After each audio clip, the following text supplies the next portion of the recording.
दिल्ली के तुर्कमान गेट इलाके में एमसीडी का अतिक्रमण हटाओ अभियान बेहद चुनौतीपूर्ण साबित हुआ। दरगाह फैज ए इलाही के पास बने अतिक्रमण इतने मजबूत थे कि उन्हें गिराने के लिए 3 बुलडोजर लगाने पड़े। दीवारें करीब 10 इंच मोटी थीं और भारी लोहे व पत्थरों से बनी थीं। अभियान के दौरान 100 अधिकारी, 200 मजदूर, 34 बुलडोजर और 30 डंप ट्रक लगाए गए। अनुमान से कहीं ज्यादा मलबा निकला, जिसके चलते कार्रवाई कई दिनों तक चलने की संभावना है। सुरक्षा के मद्देनजर आरएएफ भी तैनात रही। चलिए बढ़ते हैं अगली खबर की ओर। संयुक्त संसदीय समिति यानी 7 जनवरी को एक अहम बैठक की, जिसमें 3 महत्वपूर्ण विधेयकों पर चर्चा हुई। इन विधेयकों का संबंध ऐसे प्रधानमंत्री और मुख्यमंत्रियों से है जो 30 दिन से अधिक समय तक हिरासत में रहते हैं। समिति अध्यक्ष अपराजिता सारंगी ने कहा कि जेल से सरकार चलाना लोकतंत्र के लिए अपमानजनक है। ये विधेयक अगस्त 2025 में केंद्रीय गृह मंत्री अमित शाह ने लोकसभा में पेश किए थे, जिन पर अब गहन समीक्षा की जा रही है। चलिए बढ़ते हैं अगली खबर की ओर। महाराष्ट्र के मुख्यमंत्री देवेंद्र फडणवीस ने जवाहरलाल नेहरू विश्वविद्यालय में चल रहे विरोध प्रदर्शनों को लेकर तीखी प्रतिक्रिया दी है। उन्होंने कहा कि समाज में अशांति फैलाने की कोशिश करने वाले तत्वों के इरादों को पूरी तरह कुचल दिया जाएगा। यह बयान उमर खालिद और शर्जील इमाम को जमानत न मिलने के विरोध में हुए प्रदर्शनों के बाद आया है। सुप्रीम कोर्ट के फैसले के बाद जेएनयू परिसर में नारेबाजी और प्रदर्शन हुए, जिससे सियासी माहौल गर्मा गया है और अभिव्यक्ति की स्वतंत्रता को लेकर बहस तेज हो गई है। चलिए बढ़ते हैं अगली खबर की ओर।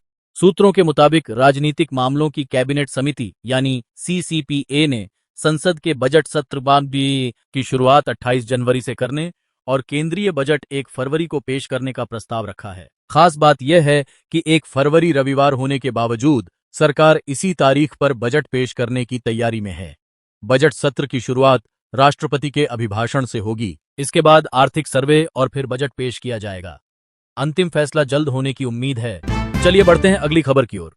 अमेरिकी राष्ट्रपति डोनाल्ड ट्रंप ने एक बार फिर भारत और प्रधानमंत्री नरेंद्र मोदी को लेकर बयान देकर सुर्खियां बटोरी हैं। ट्रंप ने दावा किया कि पीएम मोदी उनसे मुलाकात करना चाहते थे और दोनों के रिश्ते अच्छे हैं। साथ ही उन्होंने कहा कि अमेरिकी टैरिफ के दबाव में भारत अब रूस से कम तेल खरीद रहा है।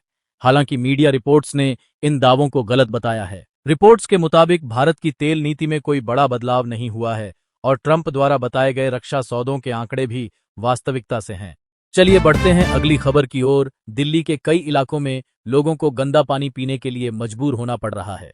प्रेम नगर, बलजीत नगर, पटेल नगर, नबी करीम और सदर बाजार जैसे क्षेत्रों में 45 से 50 साल पुरानी पाइपलाइनों से दूषित पानी की सप्लाई हो रही है। जर्जर पाइपलाइनों में लीकेज के कारण नालों का पानी सप्लाई लाइन में मिल रहा है। हालात इतने खराब हैं कि लोगों को रोज बोतल बंद पानी खरीदना पड़ रहा है। स्थानीय निवासियों का कहना है कि फिल्टर पानी में भी मिनरल्स की जानकारी नहीं दी जा रही, जिससे स्वास्थ्य को लेकर गंभीर चिंता बनी हुई है। चलिए बढ़ते हैं अगली खबर की ओर। हरियाणा के मुख्यमंत्री नायब सिंह सैनी ने प्री बजट बैठक से पहले राज्य के सभी विधायकों को बड़ी राहत दी है। सरकार ने प्रत्येक विधायक को उनके विधानसभा क्षेत्र के विकास कार्यों के लिए पहली किस्त के रूप में 1.5 करोड़ रुपए जारी करने का फैसला लिया है। इसके लिए विधायकों से विकास कार्यों की प्राथमिकता सूची मांगी गई है। यह राशि कुल 5 करोड़ रुपए की योजना का हिस्सा है, जिसे 3 किस्तों में दिया जाएगा। सरकार का कहना है कि इससे स्थानीय स्तर पर विकास कार्यों को गति मिलेगी। चलिए बढ़ते हैं अगली खबर की ओर। सुप्रीम कोर्ट ने केंद्र सरकार को ईपीएफ की वेतन सीमा बढ़ाने पर 4 महीने के भीतर फैसला लेने का निर्देश दिया है। सुप्रीम कोर्ट ने कहा कि 2014 से ईपीएफओ की वेतन सीमा 15,000 रुपए प्रतिमाह पर स्थिर है, जो मौजूदा महंगाई और वेतन स्तर के हिसाब से अप्रासंगिक हो चुकी है। कोर्ट ने माना कि इस सीमा के कारण लाखों कर्मचारी ईपीएफ, ईपीएस और ईडीएलआई जैसी सामाजिक सुरक्षा योजनाओं से बाहर रह गए हैं। सरकार को औपचारिक अनुरोध मिलने के बाद तय समय में निर्णय लेना होगा। चलिए बढ़ते हैं अगली खबर की ओर।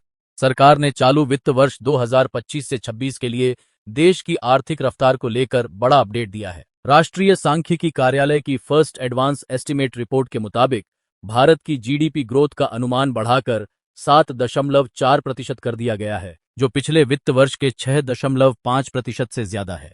सरकार का कहना है कि सेवा क्षेत्र की मजबूत वृद्धि इसकी बड़ी वजह है। रिपोर्ट के अनुसार रियल जीडीपी 201.90 लाख करोड़ रुपए और नॉमिनल जीडीपी 357.14 लाख करोड़ रुपए रहने का अनुमान है, जो अर्थव्यवस्था की मजबूती के संकेत देता है।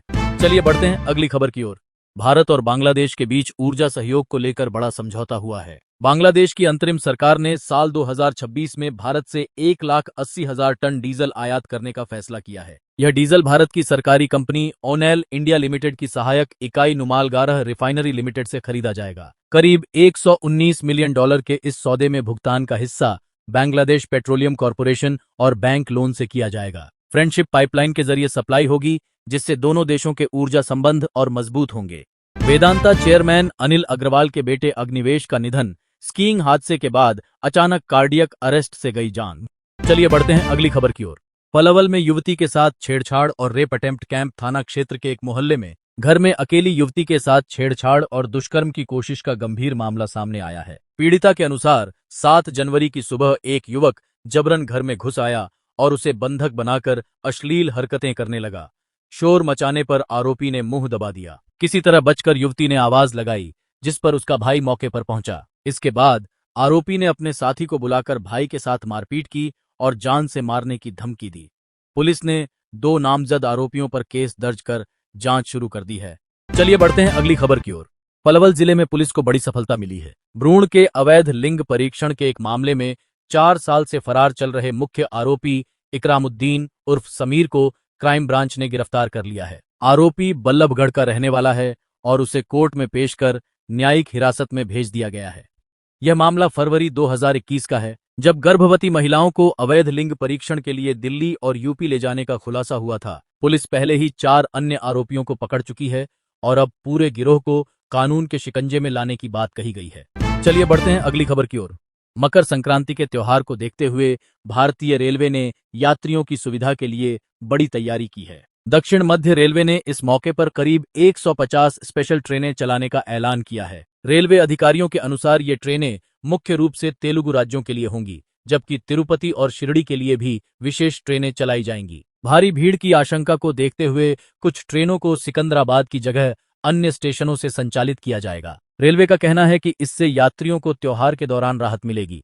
चलिए बढ़ते हैं अगली खबर की ओर। 15 जनवरी को शेयर बाजार में छुट्टी को लेकर असमंजस बना हुआ है। महाराष्ट्र सरकार ने स्थानीय निकाय चुनावों के चलते 15 जनवरी 2026 को पब्लिक हॉलिडे घोषित किया है, लेकिन अब तक भारतीय रिजर्व बैंक ने बैंकों की छुट्टी को लेकर कोई अधिसूचना जारी नहीं की है। वहीं बीएसई और एनएसई ने भी शेयर बाजार बंद रहने की कोई आधिकारिक घोषणा नहीं की है। खास बात यह है कि 15 जनवरी को साप्ताहिक F&O एक्सपायरी भी है, जिससे निवेशकों की नजर एक्सचेंजों के अगले सर्कुलर पर टिकी है। चलिए बढ़ते हैं अगली खबर की ओर। जिले के मल्हामाजरा गांव में लूट के दौरान दिल दहला देने वाली वारदात सामने आई है। देर रात घर में घुसे बदमाशों ने विरोध करने पर 35 वर्षीय साहिल पर तेज धार हथियार से हमला कर उसकी हत्या कर दी, जबकि उसकी मां को गंभीर रूप से घायल कर दिया। आरोपी छत के रास्ते घर में दाखिल हुए और सोने के गहने लूटकर फरार हो गए। घायल मां बेटे को अस्पताल ले जाया गया, जहां साहिल की मौत हो गई। पुलिस ने मामला दर्ज कर FSL जांच शुरू की है और CCTV फुटेज खंगाले जा रहे हैं। चलिए बढ़ते हैं अगली खबर की ओर। महाराष्ट्र में नगर निगम चुनाव से पहले सियासी हलचल तेज हो गई है। BMC चुनाव से पहले कांग्रेस के 12 निलंबित पार्षदों ने भारतीय जनता पार्टी का दामन थाम लिया है। इन सभी को महाराष्ट्र बीजेपी अध्यक्ष रविंद्र चौहान ने पार्टी में शामिल कराया। बीजेपी में इस बड़े शामिले को कांग्रेस के लिए झटका माना जा रहा है। अंबरनाथ नगर परिषद चुनाव से जुड़े इन पार्षदों को पहले कांग्रेस ने निलंबित किया था। अब इनके बीजेपी में आने से BMC चुनाव से पहले राज्य की राजनीति और ज्यादा गर्मा गई है। चलिए बढ़ते हैं अगली खबर की ओर। भारत सरकार ने सोशल मीडिया प्लेटफॉर्म X के ग्रोक AI से जुड़े अश्लील और भ्रामक कंटेंट को लेकर सख्त रुख अपनाया है। सरकार ने X से इस मामले में विस्तृत जानकारी मांगी है। सूत्रों के मुताबिक सरकार जानना चाहती है कि ग्रोक AI की मदद से आपत्तिजनक कंटेंट बनाने और शेयर करने वालों पर X क्या कार्रवाई कर रहा है। साथ ही भविष्य में ऐसे कंटेंट को रोकने के लिए क्या कदम उठाए जा रहे हैं, इस पर भी जवाब मांगा गया है। यह कदम ऑनलाइन प्लेटफॉर्म पर जिम्मेदारी तय करने की दिशा में अहम माना जा रहा है। चलिए बढ़ते हैं अगली खबर की ओर। पश्चिम बंगाल के नदिया जिला के शांतिपुर थाना क्षेत्र में उस वक्त तनाव फैल गया जब एक मूर्तिकार के घर काली और सरस्वती की करीब 70 अर्धनिर्मित मूर्तियां टूटी हुई मिलीं। मूर्तिकार जयंत दास ने आरोप लगाया कि आपसी विवाद के चलते स्थानीय युवक अमित दास ने रात में मूर्तियों को नुकसान पहुंचाया। पुलिस ने शांतिपुर थाना में मामला दर्ज कर जांच शुरू कर दी है। घटना को लेकर इलाके में आक्रोश है। वहीं भाजपा नेताओं ने ममता बनर्जी सरकार पर कट्टरपंथियों को संरक्षण देने का आरोप लगाया है। चलिए बढ़ते हैं अगली खबर की ओर। राजस्थान के भीलवाड़ा में कानून व्यवस्था को चुनौती देने वाली सनसनीखेज घटना सामने आई है। एसपी कार्यालय से महज 50 मीटर दूर दिन दहाड़े एक युवती का ब्लैक स्कॉर्पियो में अपहरण कर लिया गया। युवती अपने पति के साथ कोर्ट मैरिज के बाद जान का खतरा बताकर शपथ पत्र देने एसपी ऑफिस पहुंची थी। लौटते समय बदमाशों ने जबरन उसे उठा लिया और फरार हो गए। पुलिस पर वाहन चढ़ाने की कोशिश भी की गई। घटना के बाद नाकाबंदी कर स्कॉर्पियो जब्त की गई है। युवती को डिटेन कर आरोपियों से पूछताछ जारी है। चलिए बढ़ते हैं अगली खबर की ओर। अमेरिका में अवैध अप्रवासियों के खिलाफ अभियान के बीच एक चौंकाने वाली घटना सामने आई है। मिनियापोलिस में US immigration and customs enforcement के एक एजेंट ने 37 वर्षीय अमेरिकी महिला रेनी निकोल गुड को गोली मार दी, जिससे उसकी मौके पर ही मौत हो गई। घटना का वीडियो सोशल मीडिया पर वायरल है। एजेंसी और अमेरिकी राष्ट्रपति डोनाल्ड ट्रंप ने इसे आत्मरक्षा बताया है, जबकि मिनियापोलिस के मेयर जैकब फ्रे ने इस दावे पर सवाल उठाए हैं। मामला अब गंभीर बहस का विषय बन गया है। चलिए बढ़ते हैं अगली खबर की ओर। उत्तर प्रदेश अधीनस्थ सेवा चयन आयोग यानी यूपीएसएसएससी ने महिला स्वास्थ्य कार्यकर्ता एएनएम भर्ती की मुख्य परीक्षा के लिए एडमिट कार्ड जारी कर दिए हैं।